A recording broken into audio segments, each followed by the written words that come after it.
And I would like to introduce Don Bennett. He's been taking pictures of everything since he was 10 years old, and just a fabulous photographer. And I'm excited that we're going to see a lot of his beautiful pictures this evening. Now, when we see a new species, there's going to be a little time lag before the name comes in, to give you a moment to think about what bird is this, and then you'll be reinforced. When we see the same species and several slides all together, there is no time lag after the first slide. So thank you, Don, for doing this, and you may begin. Okay, so I got to do my thing here. Share your screen. Share the screen.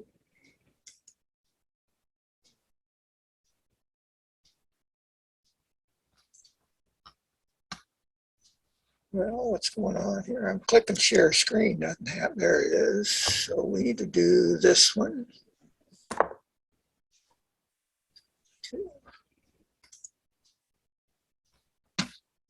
Slideshow from beginning.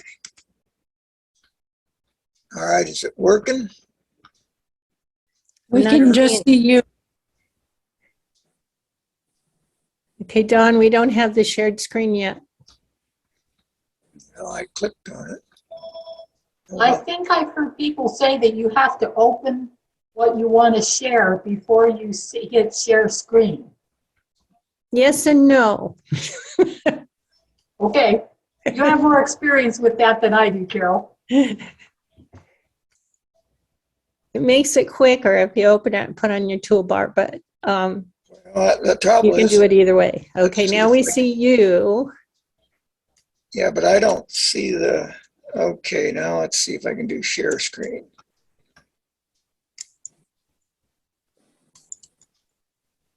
Okay, got it. All righty. Take it away. Well, that's me. And you can see me in that other one, but I'm going to hide me because you probably look better look at the bird than me anyway. Okay.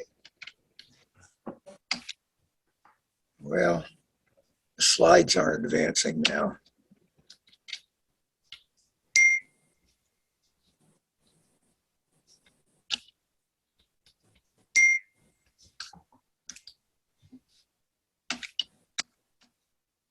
Well, let's see if I have to do this.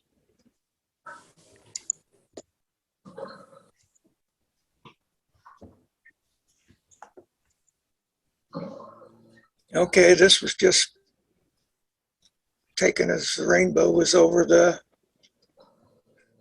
main building out there at the Prime Desert.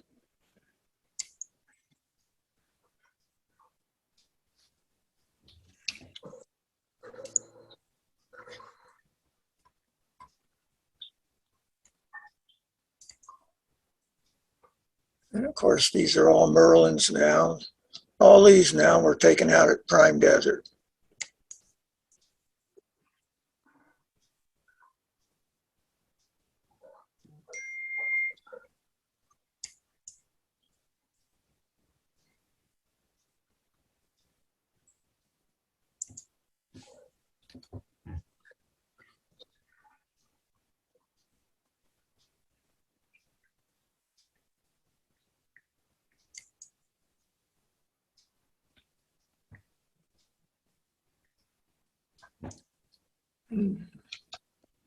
I guess the question here is whether you see the one in the nest and the one hanging there, because there's two northern flickers there.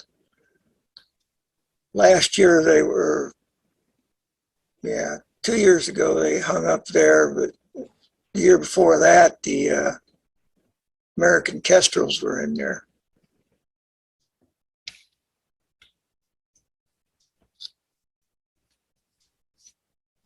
And I don't imagine anybody's going to miss this one.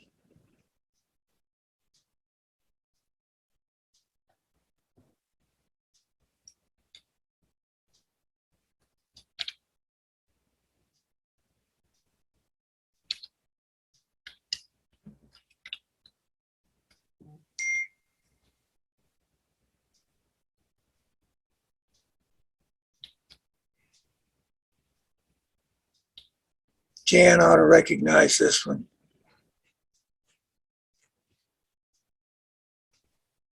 One of my favorites. I love it.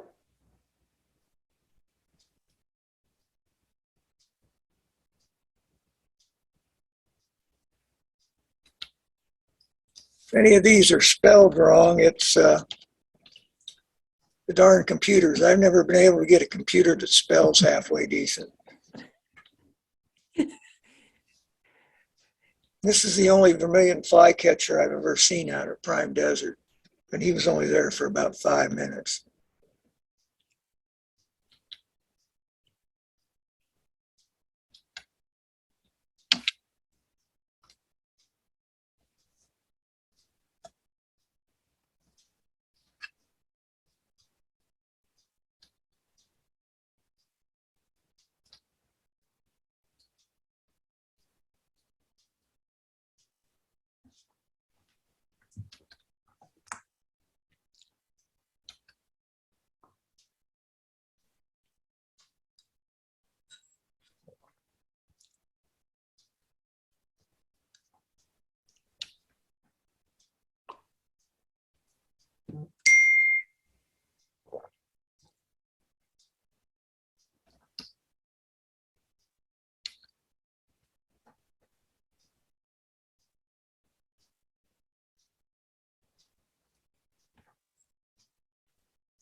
This one was actually taken from the parking lot at Prime Desert.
This one actually is carrying lunch. That's a lizard he has hanging down below him.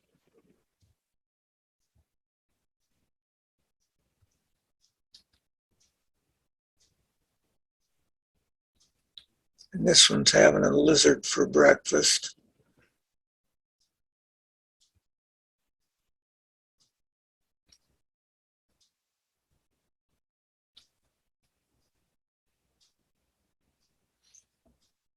This one has a lizard, and they're going to get ready to have fun.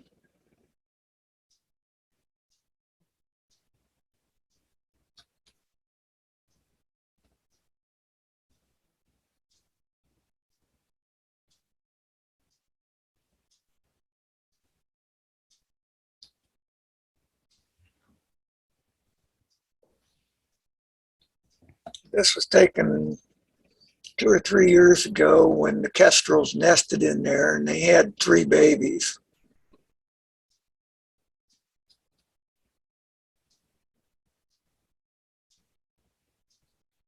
You can tell this one's about 2 or 3 years old, but the ravens of that one where the male's on the left, that's all down to a little sliver now. They've chewed it all apart.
This particular Joshua tree, they seem to like to eat their breakfast there.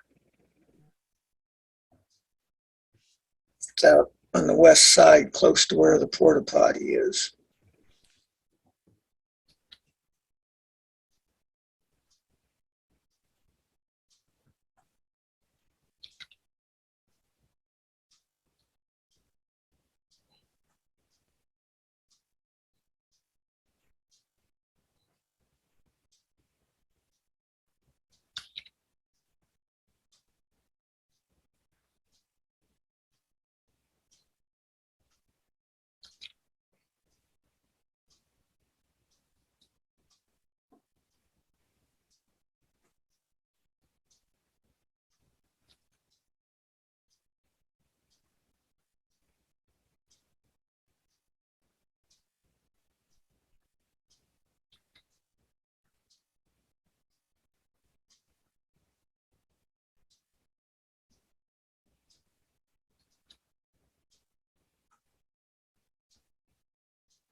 this just happened when they were migrating through, and there's just tons of them in this one tree back behind Patrick's house.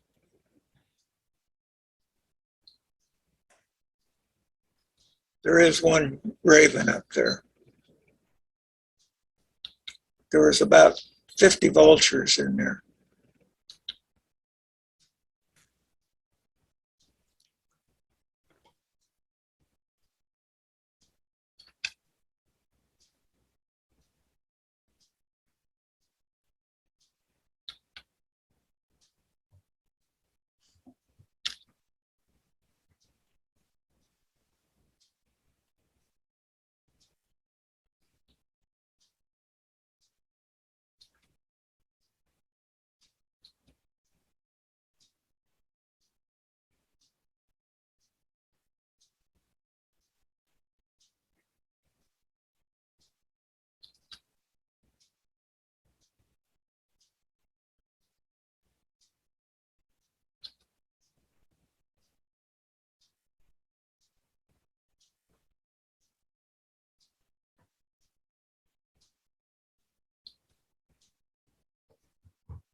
Now we're a few that were at Dove Springs, which is up by Red Rock Canyon.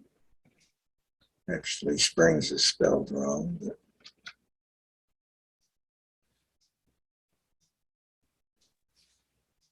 there's a power line road up at Dove Springs that runs all along there. And I've driven that road and seen as many as 5 different nests along that road.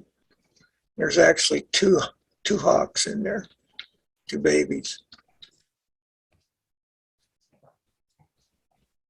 And this was taken over at Butterbrett, which is by Jawbone Canyon, kind of west a little ways.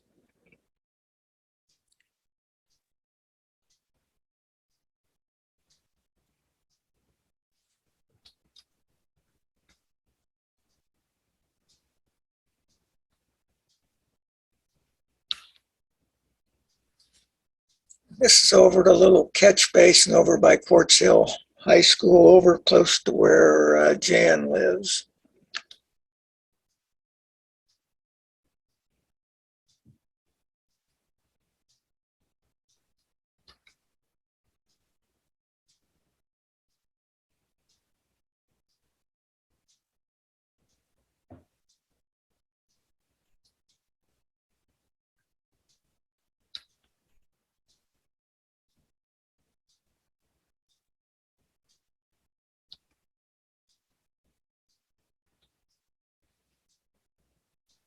There was probably a dozen avocets in there, and there was a great horned thing, and these two birds.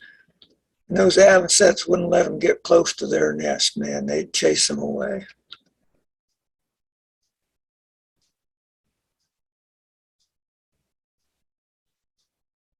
If you go there, you have to take a little step stool so you can get over the fence to shoot.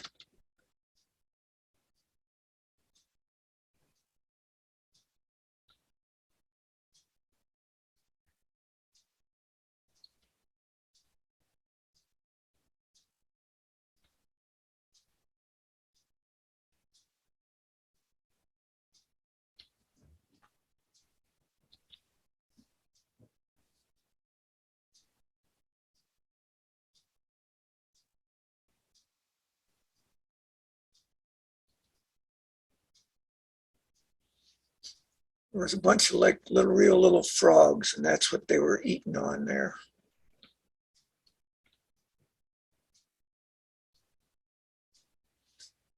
And I went down to Point Furman. And if you're familiar with that, you probably know what these are. This was actually a fledgling. There was a stick they put out there out over the ocean, and they actually change the stick every once in a while so that you get them on different perches.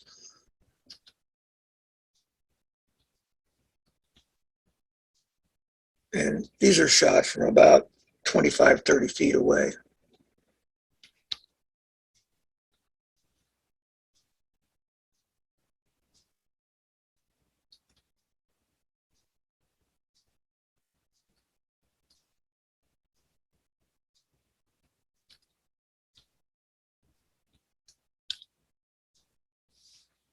This was my futile attempt to get a halfway decent picture of the Swainsons up in east of town.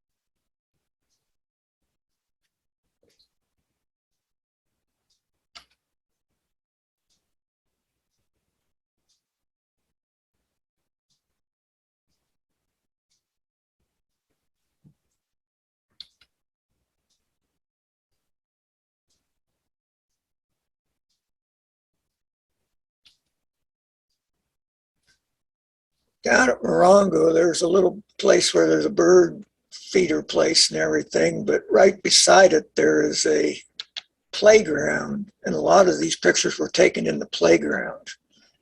And it's only 100 yards, and you can walk across the field between them.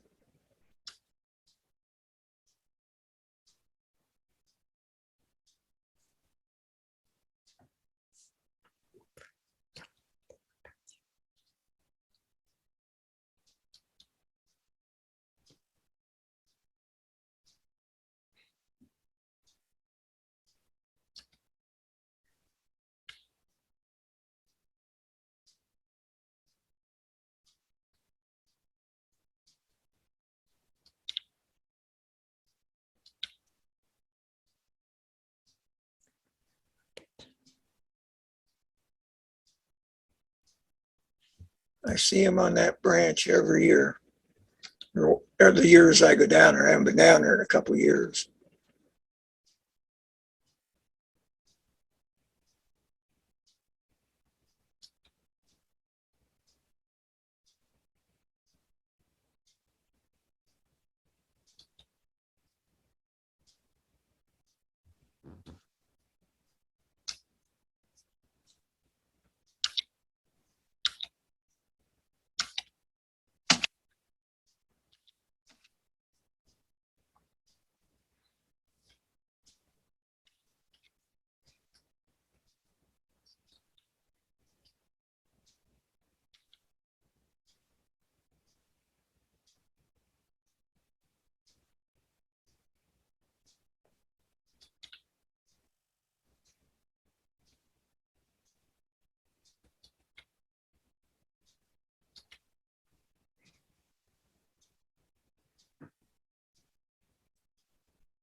And there's just a couple here at the Peterson Ranch when we went down there day after Christmas for the bird count.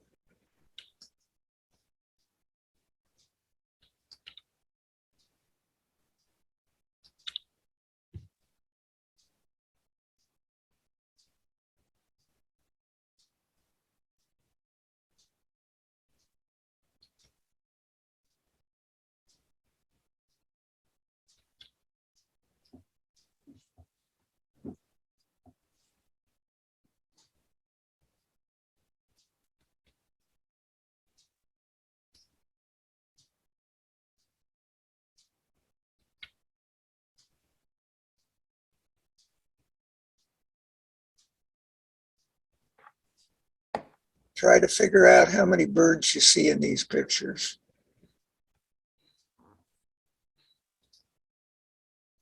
I think in this one there's 8 of them.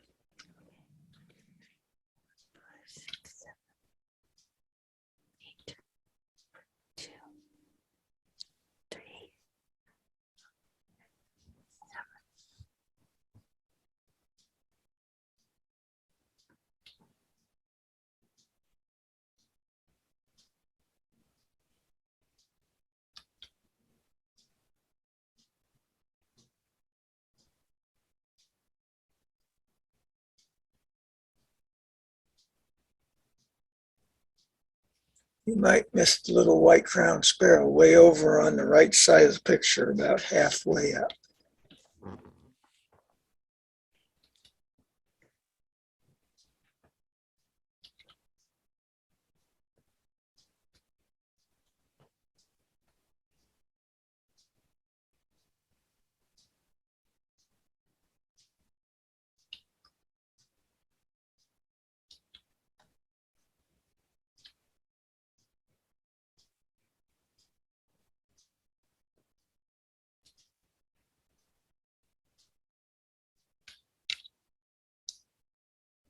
That's basically it.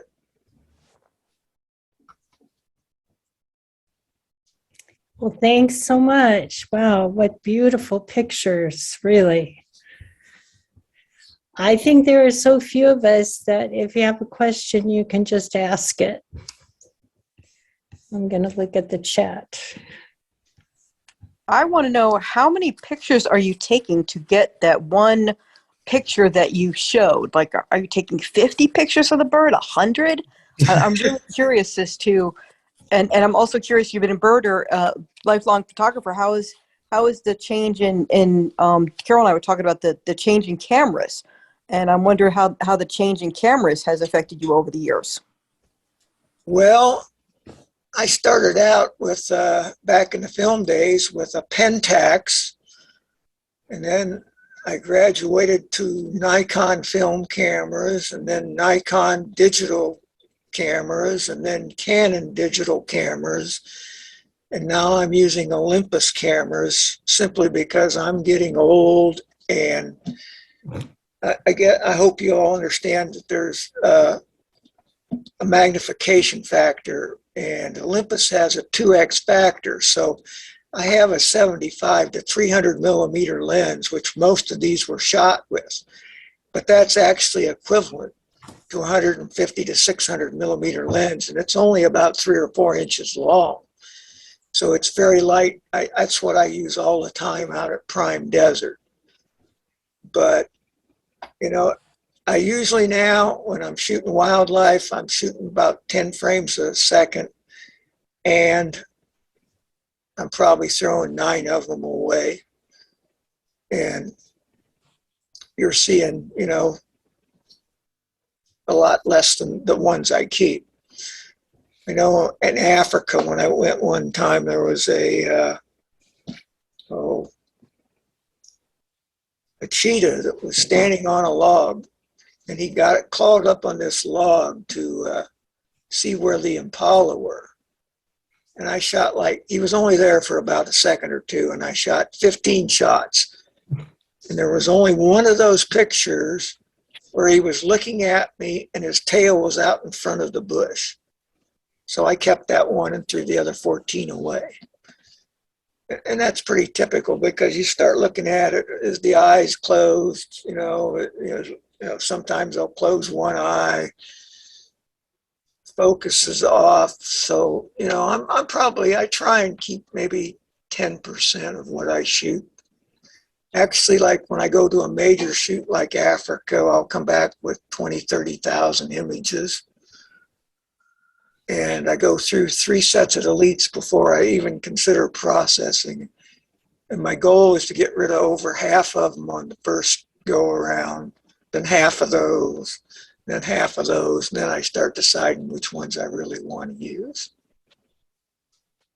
So, Wow. So digital has really, if you're taking 30,000 pictures, my goodness, think about having to process 30,000 pictures. Wow.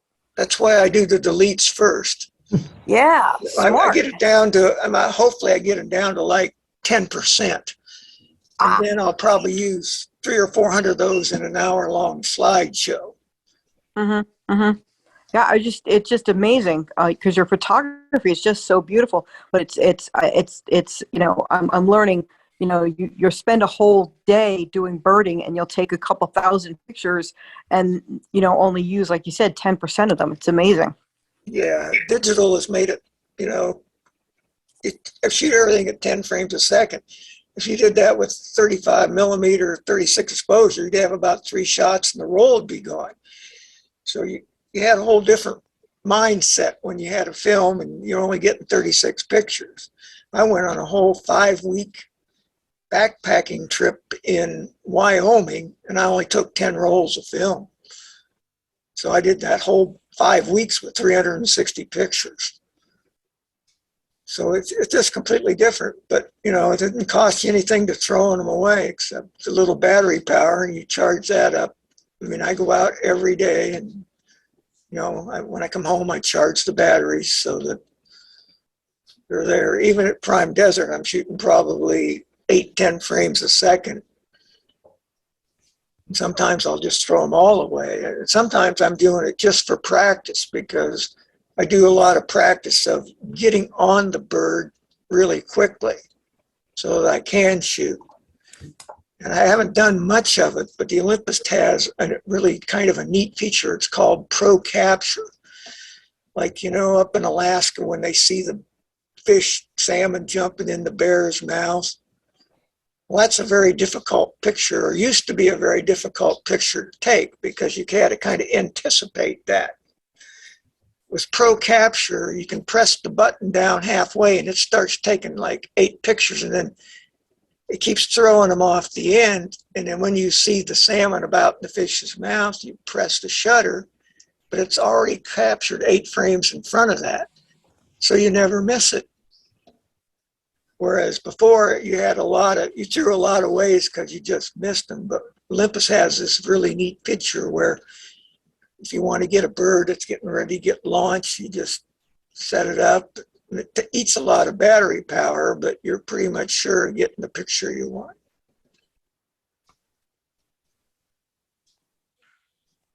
So,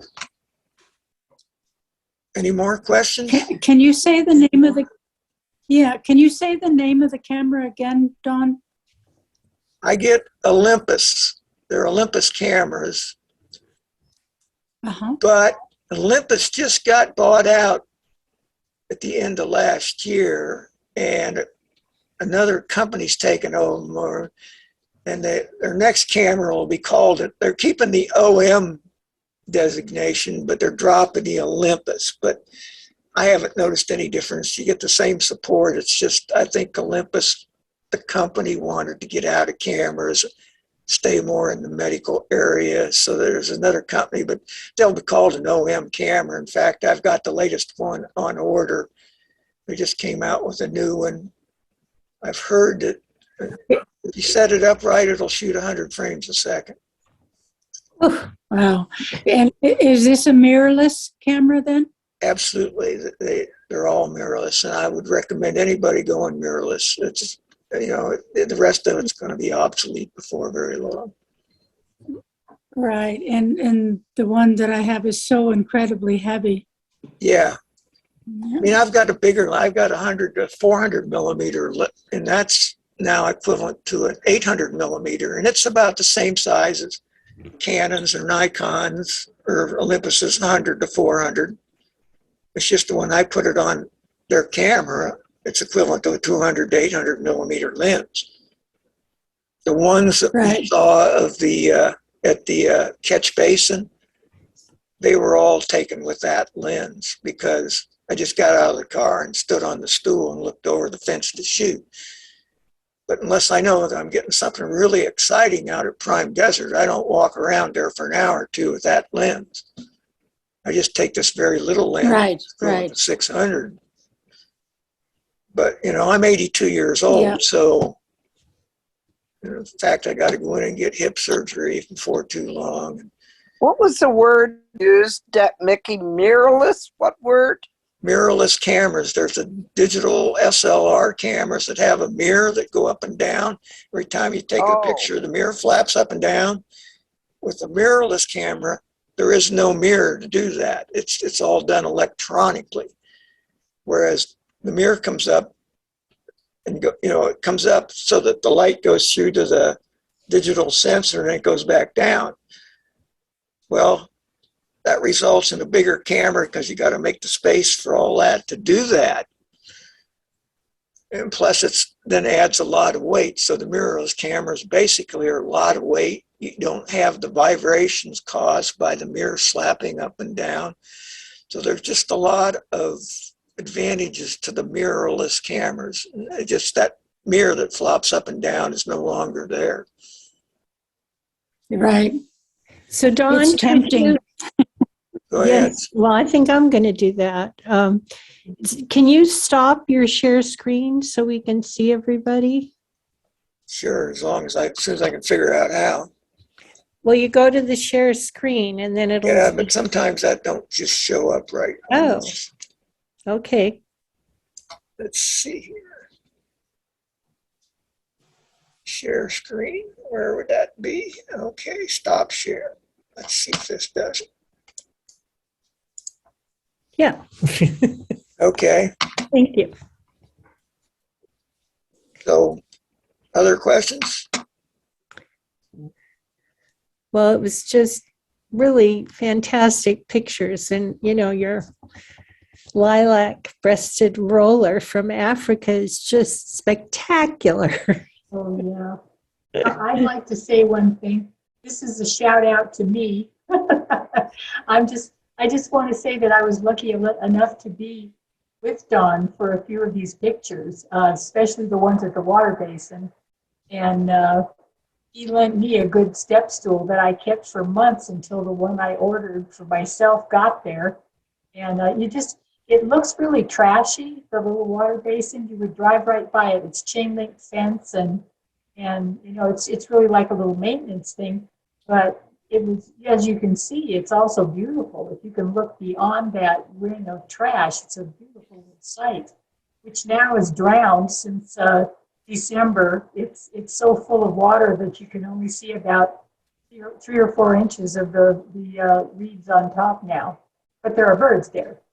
Anyway, just a little local report on the water basin nearby. And Don, beautiful pictures. I saw some that I knew, but I saw so many that I'd never seen before. They're just wonderful. And Thank you. Thank you so much. And thanks for including the mammals. I loved it. Well, I had to throw a few of them in. And we Do you need to remember thank- what time of year you were at Morongo? It's April, May time frame. Okay. Time frame. Thank you. Is when I usually go with Brent Paul. I don't know if you guys know him, but he's a professional photographer that leads tours, and he goes down there. I usually go down there with him and that. But you can go down on your own. I usually, when I go, I stay for a couple days because, it's 3-hour drive or something down there. So you might as well stay and you can just walk between those two. In fact, if you go over to the main area, I forget the name of it, but it's like a little reserve there. There's a hostess there that has a whole bunch of bird feeders, and a lot of those were taken at the bird feeder. It's just that you don't take them when they're on the bird feeder. And they actually have chairs sitting there, so you can sit in a chair and take the pictures. But we need to Yeah. thank Carol because she did a whole lot of work putting the names on all these slides and building up the slideshow to a PowerPoint presentation, because I don't usually do PowerPoint. In fact, this is the first time in like 30 years I've had any connection with PowerPoint. I usually do most of my shows just in the Photoshop slideshow thing. But so she helped me make it all look real good. Yes, thank you, Carol. My pleasure. I got to look at all the pictures. Probably got sick of looking at all the pictures. Oh, no. This is good inspiration for my future mirrorless camera.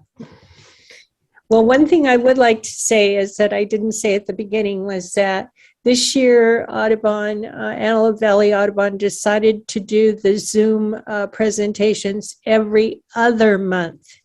So there will not be a presentation in April, but then in May, we have Sona Conlon,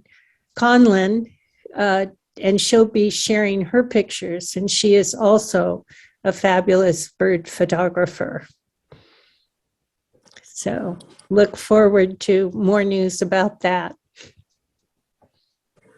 And Yes. don't forget, we're in Feeder Watch right now. So if you're part of Feeder Watch, that's continuing on. And then there's also a big birding day coming up in April.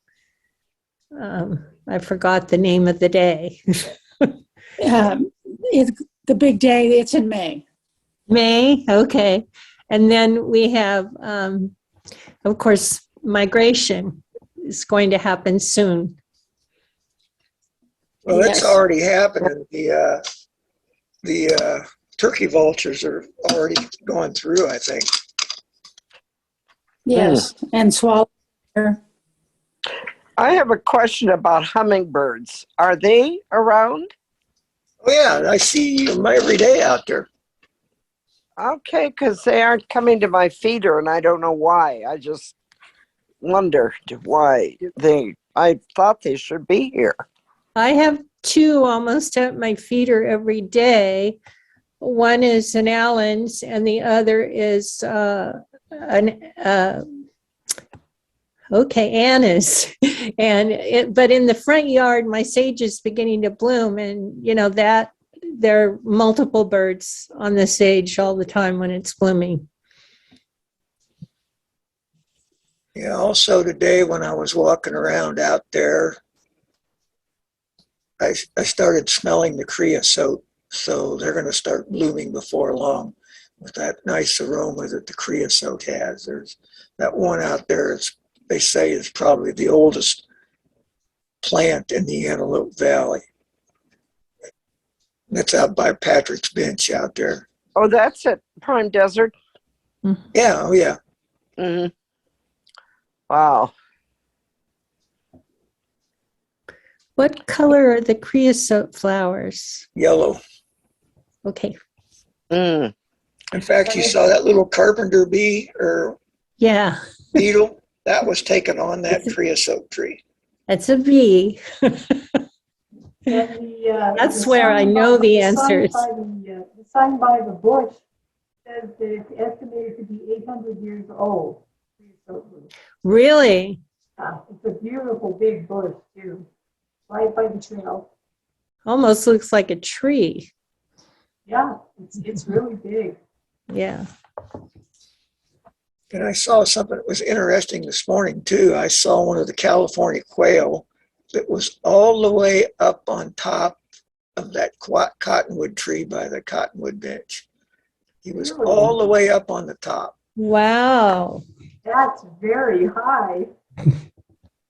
Well, I've never seen a Nice. quail nest. He was up there calling and everything. That's how I found him up there. But I'd never seen him that high before in the tree. So was he the lookout or was he? Probably, but I don't know. I don't even know what he was doing up there. But He's getting ready to be a Cooper's Hawk's breakfast is what he's doing. And we're seeing the road runners pretty much every day, not completely every day, but about every other day or so. I'm seeing the road runners, and there's 2 of them. And I've been seeing them hopping.